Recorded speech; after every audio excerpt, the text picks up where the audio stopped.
수요일에는 두 가지의 단어가 함께 복합적으로 나오는 날입니다. 첫째는 그 유명한 가룟 유다의 배신이 있었습니다. 동시에 마리아의 뭐가 있었느냐면 사랑이 있었습니다. 이 두 가지의 것이 오늘 수요일 동시에 똑같은 날 동시에 일어나게 되는데 참 묘하죠. 같은 예수님을 놓고 한 사람은 배신하고 한 사람은 사랑하고 왜 이런 결과가 나오게 됐을까? 이게 사람이 모두가 다 똑같지가 않습니다. 각자 나름대로의 생각이 있고 나름대로의 논리가 있고 나름대로의 판단의 기준이 있습니다. 기준이 다르면 똑같은 대상을 놓고도 한쪽에서는 배신을 때리고 한쪽에서는 사랑하고 그런 거예요. 그러니까 그 이야기는 바로 뭐냐면 내 생각과 내 기준이 반드시 옳은 것은 아니라고 하는 거예요. 여기 이제 유다를 우리가 생각을 해볼 수 있는데 유다라고 하는 단어의 뜻은 하나님을 찬양한다. 이름의 뜻이 너무 좋습니다. 근데 그 앞에 가롯이라고 하는 말이 붙었잖아요. 이 가롯이라고 하는 것은 영어로 이스카리옷이라고 하는 말인데 그것을 한국말로 음역할 때 가롯이라 그렇게 번역을 한 겁니다. 이 가롯이라고 하는 것은 지역 이름입니다. 유다라고 하는 사람이 많은데 그 가운데에서도 이 가롯이라고 하는 지역 출신의 유다다 그 뜻이에요. 성경에는 그런 이름들이 참 많습니다. 마리아 중에서도 막달라라고 하는 마리아가 있죠. 마리아가 참 많은데 그 중에서 막달라라고 하는 지역의 출신 마리아다 그 말이에요.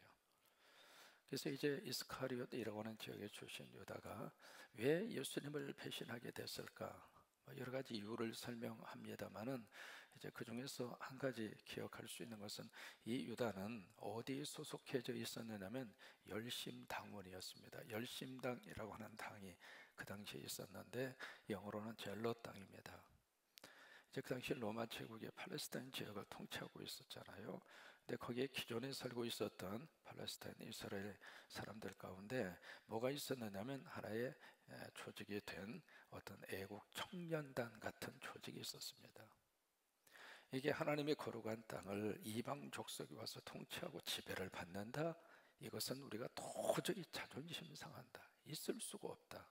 그래서 그 청년들을 중심으로 조성이 된 그 당이 젤롯당 또는 열심당이라고 합니다. 그분들은 목숨을 걸고 나라를 되찾기 위해서 이방 민족을 몰아내기 위해서 독립을 하고 싸우고 전투하고 이제 그렇게 조직이 되어져 있는 청년 당원들이 바로 젤롯당 열심당이거든요. 가룟 유다가 바로 이 열심당 출신입니다. 그러니까 처음부터 이 가룟 유다는 예수 그리스도의 제자로 들어오면서 나름대로의 예수님에게 거는 기대가 있었어요. 그 기대가 바로 뭐냐면 이 나라를 로마로부터 독립시켜주고 로마로부터 해방을 시켜주고 일제로부터 대한민국을 독립할 수 있도록 뭔가 역할을 해주기를 기대하는 마음, 그 마음이 가룟 유다에게 있었단 말이죠. 그러면 그런 마음을 가지고 돌았다 하더라도 예수님하고 3년 동안 지내면서 주님에 대한 복음을 들었잖아요. 그리고 예수 그리스도가 누구라고 하는 사실을 말씀을 통해서 기적을 통해서 체험하고 봤잖아요. 그러면 참 안타까운 것은 그렇다면 예수 그리스도에 대한 새로운 믿음의 역사가 그의 눈에 눈꺼풀이 벗겨져서 그리스도를 향한 복음의 본질의 내용을 가룟 유다가 깨닫지를 못한 거예요. 여러분 가까이 있다 할지라도 모든 사람들이 다 같이 은혜를 받는 것은 아닙니다. 열려야 합니다. 생각이 열려야 되고 마음이 열려야 되고 이 내가 가지고 있는 기존의 이 모든 껍질이 벗겨져야 그래야 예수 그리스도가 어떤 분이라고 하는 사실이 믿어집니다.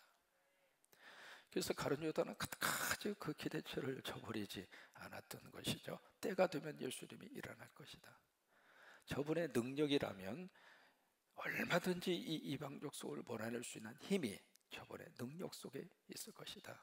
그 생각을 가지고 끝까지 기회를 보고 찾아왔는데 이제는 예수님이 예루살렘에 가시더니 죽는다고 하는 거예요. 십자가에 매달리겠다고 하는 거예요. 그래서 가룟 유다 입장으로서는 안 되겠구나. 이제는 끝났구나. 그렇다면 마지막 최후의 충격 요법을 한번 써보자. 그렇게 해서 가룟 유다는 배신을 했을 것이다. 그런데 그것이 이제 드러난 하나의 현상이고요. 그 모든 것을 끌고 가는 것은 누구인가? 가룟 유다 속에 악한 영이 들어간 겁니다. 예, 결국 가룟 유다는 누구에게 조종을 받았는가? 마귀와 사탄의 조종을 받은 거예요. 똑같은 사람이지만은 성령의 은혜를 받은 사람하고 사탄의 조종을 받는 사람하고 행동이 다릅니다. 결국 가룟 유다는 예수 그리스도를 배신합니다. 그런데 이 모습을 보면서 우리가 뭘 느낄 수 있느냐면, 가룟 유다가 과연 내 속에 없는가? 신앙생활하면서 우리 속에서도 가룟 유다의 요소를 다 가지고 살아요. 내가 원하는 대로 주님께서 들어주시지 않는다 생각하면 돌았습니다. 내가 원하는 목적대로 내 가정에, 내 자녀들에게 하나님의 축복이 주어지지 않는다, 쉽게 말해서 기도 응답이 내 뜻대로 되지 않는다 싶으면 돌아서는 경우가, 질문합니다. 있을까요? 없을까요? 그 순간은 가룟 유다입니다.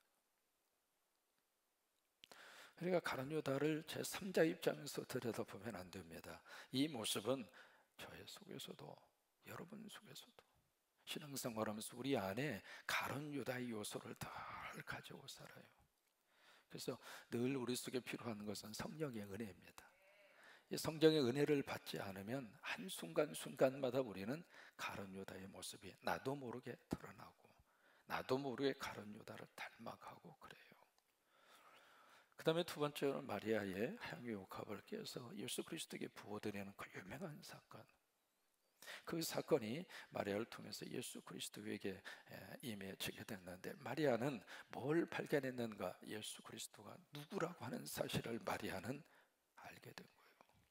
예수님 자체가 좋은 거예요. 예수님 자체가 너무 감사한 거예요. 예수님 자체가 내 인생에 어떤 의미가 있다고 하는 사실을 마리아는 온몸으로 받아들일 수가 있었어요. 그래서 마리아는 예수 그리스도에게 이 엄청난 향유의 옥합을 부어드리는데, 그게 마리아가 주님에게 바쳐지는 아름다운 사랑이잖아요. 이 사랑의 속성 몇 가지를 발견할 수 있습니다. 첫째는 계산하지 않았어요. 여러분, 부모가 자식 앞에서 계산하던가요? 자식이 지금 아팠습니다. 근데 병원에 가야 돼요. 근데 돈부터 계산해요. 맞죠? 서로 사랑하는 남녀가 데이트를 합니다. 사랑의 감정이 눈에 콩깍지가 2m나 끼었습니다. 그러면 서로 데이트하면서 서로 음식점에 갔어요. 밥을 먹었습니다. 돈 안 내려고 어떻게 하면 저기를 돈 안 내고 도망갈까, 그 생각을 할까요? 사랑의 속성 가운데 묘한 것 중에 하나가 바로 그겁니다. 사랑하면 사랑할수록 계산하지 않습니다. 우리가 믿음 생활하면서 자꾸 계산하기 시작하면 우리 사랑의 정도가 자꾸 농도가 약해진 거예요. 또 하나, 이 사랑에는 두 번째 어떤 속성을 가지고 있는가? 전부 다를 부어드립니다. 조금 하면서 아까워하는 것이 아니라 전부 다를 부어드리면서도 행복한 거예요. 또 하나, 이 마리아의 사랑 속에서 느끼는 게 있습니다. 지금 아니면 사랑은 못합니다. 그러니까 최후의 만찬의 그 자리에서 마리아는 그 순간 지금 부어드린 거예요. 우리가 자꾸 착각하는 게 있습니다. 내 모든 삶의 어느 정도 갖추어진 다음에, 아니면 뭔가 이루어진 다음에, 뭐가 정리된 다음에, 그 다음에 내가 좀 여유를 부리고, 내가 좀 그때 행복하고, 내가 그때 좀 삶의 어떤 기쁨을 누리고, 자꾸 그 생각을 합니다. 근데 그 생각을 하는데 그 순간에 딱 도달했는데 또 다른 문제와 또 다른 일들이 나를 기다리고 있습니다.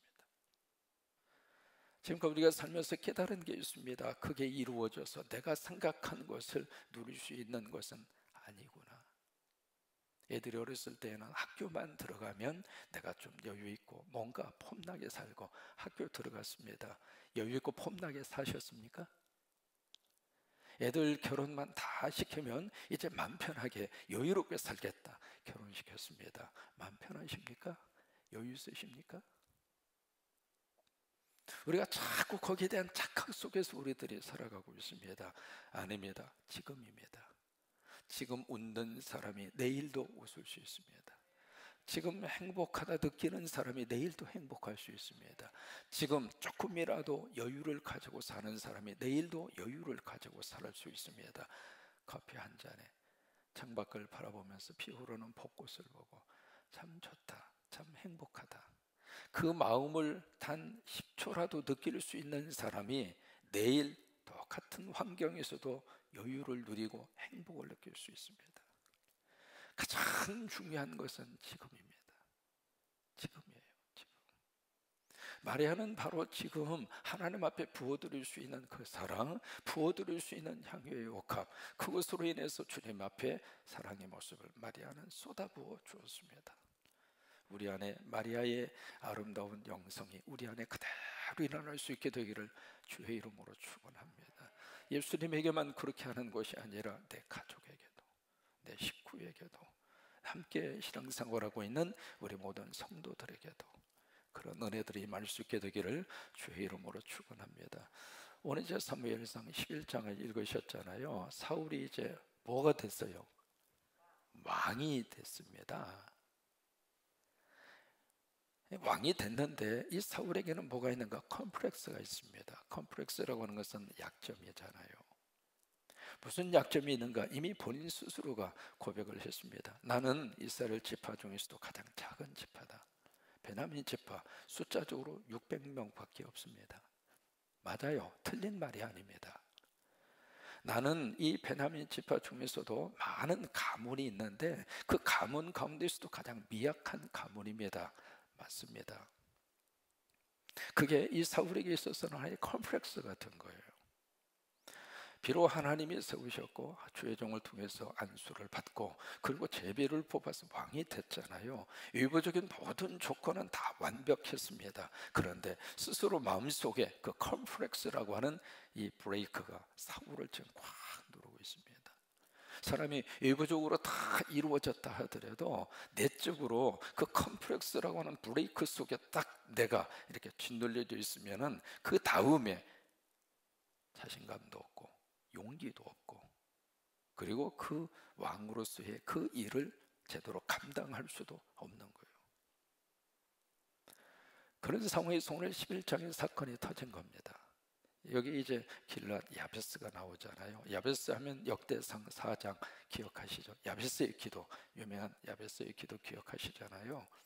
이 길랏 야베스는 요단강이 있으면은 우리가 이제 요단강이 있잖아요. 요단강 건너편 이쪽에 여기 베냐민 지파가 땅을 분배받은 이쪽에 있는 게 길랏 야베스입니다. 근데 여기 밑에 있었던 암몬 사람 중에 나하스 족이라고 하는 족이 치고 올라온 거예요. 치고 올라왔는데 이 길랏 야베스 사람들이 한 번도 싸울 생각도 안 하고 두 손 두 발 번쩍 들고 평화 조약 맺죠. 그만큼 능력이 없었다 그 말이죠. 그러니까 이 아몬 사람들이 그래 내가 조약을 맺는데 조건이 하나 있어. 니네들 오른쪽 눈을 다 빼버리면. 이게 무슨 얘기예요? 조약 맺지 않겠다 그거죠. 너희들의 항복 받아주지 않겠다 그 말이죠. 오른쪽 눈을 다 빼면 그때 가서 내가 너희들을 살려주고 내가 평화 조약을 맺을게 그러는 거예요. 그러니까 그 제안을 받은 이 길랏 야베스 사람들이 잠깐만 그러면 7일간 말미를 달라고 말미를 주어서 내가 한번 뭐 가능성이 있나 한번 살펴보겠다고. 근데 이 암몬 사람들이 그 제안을 또 그대로 받아줘요. 뭐냐면 아이고 그래 봤자 니네들이 무슨 해결 능력이 있어 그 말이에요. 이 암몬 사람 입장으로서는 이 길랏 야베스뿐만 아니라 이스라엘 전체에 대해서 완전히 발가락에 때만큼도 생각을 안 하고 있는 거예요. 그러니까 모욕이라는 모욕은 다 당한 거예요. 그러니까 그 말을 들은 이스라엘 사람들이 막 통곡하고 울면서 그래도 어떻게 힘이 없는데 그래서 막 울면서 막 그렇게 7명의 7일 동안 여기저기 막 이렇게 막 통지부를 보내는 거예요. 우리가 지금 이런 상황이다. 우리가 지금 위급한 상황이다. 그러나 어떻게 해볼 수 있는 방법이 없다. 그거죠. 그래서 막 울고 있는데 그 소리를 지금 누가 듣냐면 밭을 갈다가 사울이 그 말을 듣는 거예요. 아니 왕이 무슨 그 시간에 무슨 밭을 갈고 있느냐고요. 왕이 통치를 하고 정치를 해야 할 사람이 지금 밭이나 갈고 있어요. 뭐예요? 한심 충만한 거예요.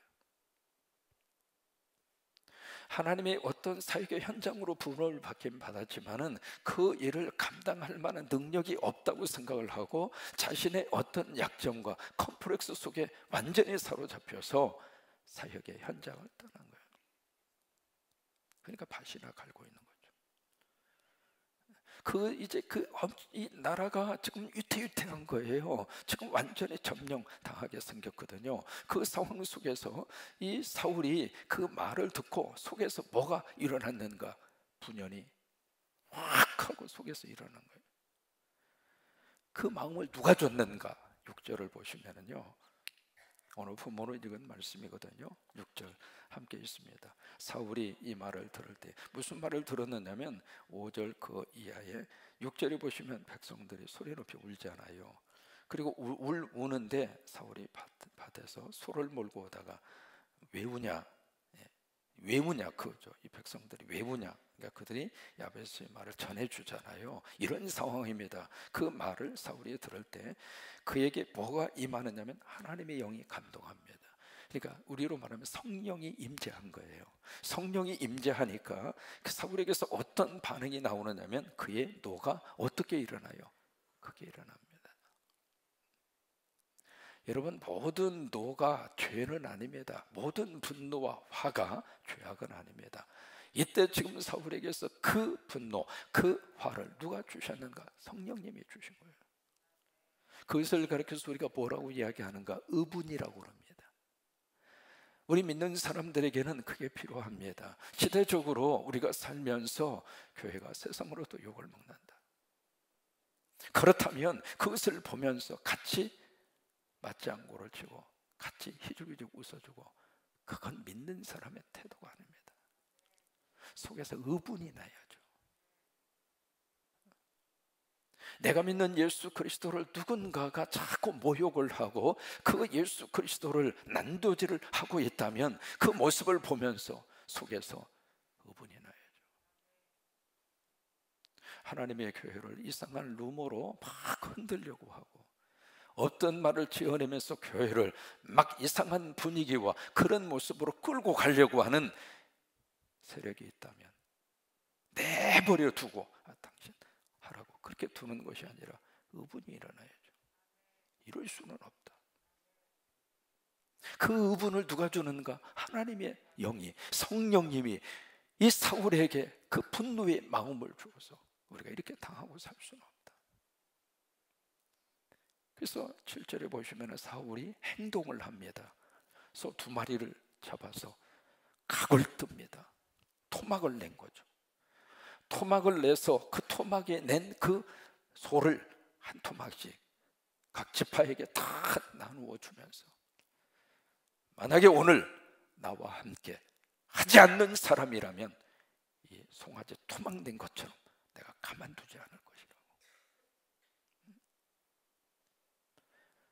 어디에서 사울에게 그런 용기가 생겼을까? 어디에서 사울이 갑자기 그런 두려움에서 멋진 그런 용사로 달라질 수가 있었을까? 그의 컴플렉스를 깨고 나온 겁니다. 그러니까 그 용기, 자신감 누가 줬는가? 성령님이 주신 거예요. 성령님이 함께 하시니까 용기가 나왔고, 성령님이 함께 하니까 자신감이 생긴 거죠. 그래서 해보자. 그렇게 하면서 토막을 다 내니까 거기 있는 사람들이 전부 다 해서 33만 명이 모였습니다. 엄청난 많은 사람을 하나님이 보내주신 거예요. 여러분, 성령의 은혜를 따라가면 하나님이 사람을 붙여주십니다. 사람을 통해서 하나님이 여러분들을 도와주십니다. 축복합니다. 여러분의 곁에 여러분들을 도와주는 사람만 모여들게 하여 주옵소서. 해코지 하는 사람은 성령이 막아주시고, 시험 들게 하는 사람은 성령이 막아주시고, 오직 하나님 앞에 쓰임받을 수 있는 나를 격려하고 위로하고 하나가 돼서 하나님을 섬기고 같이 은혜를 나누고 성령의 역사를 나누고 같이 믿음의 일을 함께 할 수 있는 영이 통하는 사람만 여러분의 곁에 몰려들도록 성령님이 도와주시기를 축복합니다. 33만 명을 일으켜 세운 거예요. 그래서 사울이 어떻게 했는가? 그때부터 지혜가 생긴 거예요. 지혜가 생겨서 이것을 세 패로 쫙 나누어서 언제 공격했는가? 새벽에 공격합니다. 새벽이 바로 영적 싸움의 승리의 현장입니다. 새벽에 공격해서 이 암몬 사람들을 초토화시켜 버렸습니다. 그리고 나서 여기서 멋지게 승리를 했죠. 승리를 딱 하고 나니까 이제 사울이 자신감이 생겼습니다. 그래서 이제 왕으로서의 어떤 채통이 딱 세워지게 된 거죠. 그러니까 어떤 현상이 나타나느냐면 이게요, 친사울파가 생겼습니다. 그래서 뭐라고 이야기하느냐? 왕이요, 당신 왕으로 세워졌을 때 당신 반대하던 사람이 누굽니까? 비사울파의 그룹에 있었던 친구들이 누굽니까? 오늘 요절을 내버립시다. 불황당이 있었잖아요. 사울이 왕이 됐을 때 옆에서 비꼬면서 막 그랬던 불황당이 있었고, 비사울파가 있었잖아요. 그러니까 친사울파가 오늘 이 기세를 몰아서 정적을 제거합시다. 여러분 같으면 어떻게 했어요? 사울이 뭐라고 하는 줄 알아요? 오늘 사울이 한 말이 있습니다. 그 제안을 받고 사울이 한 말이, 자 보실까요? 12절을 보십니다. 백성이 사무엘에게 이르되 사울이 어찌 우리를 다스리겠냐 한 자가 누구니까 그들을 끌어내소서 우리가 죽이겠나이다. 그렇게 이제 이야기하잖아요, 사무엘에게. 그러니까 13절 사울이 뭐라고 그러는지 같이 한번 읽습니다. 사울이 이르되 이날은 사람을 죽이지 못하리니 여호와께서 오늘 이스라엘 중에 구원을 베푸셨음이니이다. 지금 이 싸움에서 누가 이기게 하셨다고 고백합니까? 하나님이십니다. 내가 싸워 이긴 게 아닙니다. 하나님이 싸워서 하나님이 이기게 하셨습니다. 그러니 이 승리감에 도취해서 정적 제거하는 것은 옳지 않습니다.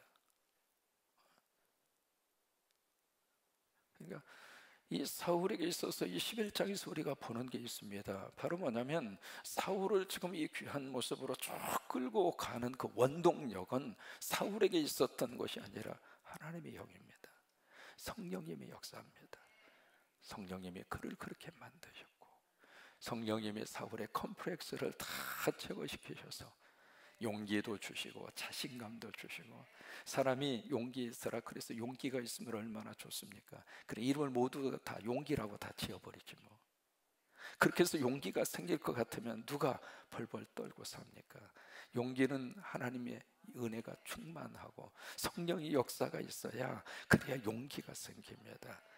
여러분 지금 이 세상은요, 두려움과 불안의 공포가 우리를 너무 작아지게 만드는,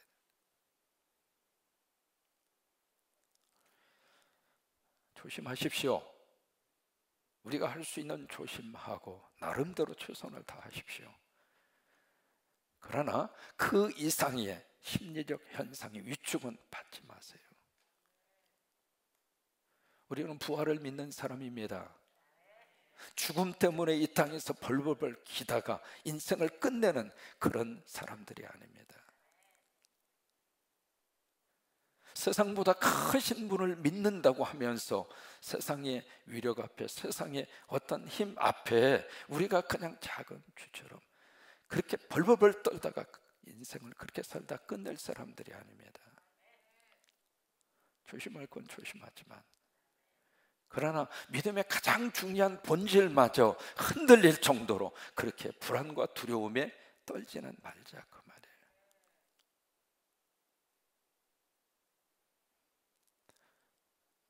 최근에 이 지역사회 안에서 성광교회 나간다고 그러니까 뭐 목욕탕도 두르지 말라고 뭐 써놓고 뭐 성광교회 교인들만 멀리하고 그런다는 이야기를 많이 들었습니다. 그런 분들 계시면 나중에 더 잘해드리세요. 아, 성광교회 교인들은 다르구나. 더 잘해주세요. 우리는 이 세상의 가치와 이 세상의 어떤 그 이념 속에 갇혀서 사는 사람들은 아닙니다. 우리의 가치는 천국입니다. 우리의 모든 삶의 근거는 땅이 아니라 하늘입니다. 그렇다면 이 세상을 우리가 초월할 수는 없어도 적어도 이 세상하고 다른 모습으로 우리들이 생각하고 그리고 살아야 할 근거가 있습니다. 행여라도 그런 업체가 있거나 그런 분들이 있거나 있었다면 앞으로 더 잘해주세요. 그 목욕탕에 가실 때 아이스크림 하나라도 사다가 더 갖다 드리시고 더 잘해주세요. 이 사울의 곁에 하나님의 영이 충만하셔서 용기 없이 왕이 됐지만 팥이나 갈고 있는 한심하게 짝이 없는 그런 왕. 근데 하나님이 성령으로 충만 임재해서 그에게 용기를 주셨고 자신감을 주셨고 그렇게 해서 이 암몬과의 전투에서 멋진 승리를 이루도록 역사를 하셨습니다. 여러분, 기계덩어리 갖다 놨다고 해도 그 기계덩어리가 일을 하는 건 아닙니다. 거기에 전기가 들어가야 돼요. 전기를 넣지 않는 기계덩어리는 그냥 고물덩어리예요. 여러분, 우리도 마찬가지입니다. 우리 안에 하나님께서 전기를 보급을 해주시는데 그 영적인 전기가 바로 성령입니다. 성령이 내 안에 스파크를 일으키고 성령이 내 안에 들어오고 성령이 내 안에 충만하게 임할 때 그때 여러분들은 그저 인간이 아닙니다. 하나님이 함께 하시는 거룩한 하나님의 자녀들입니다. 어깨 펴고 당당하게 서십시오. 같이 우리 찬양하십니다.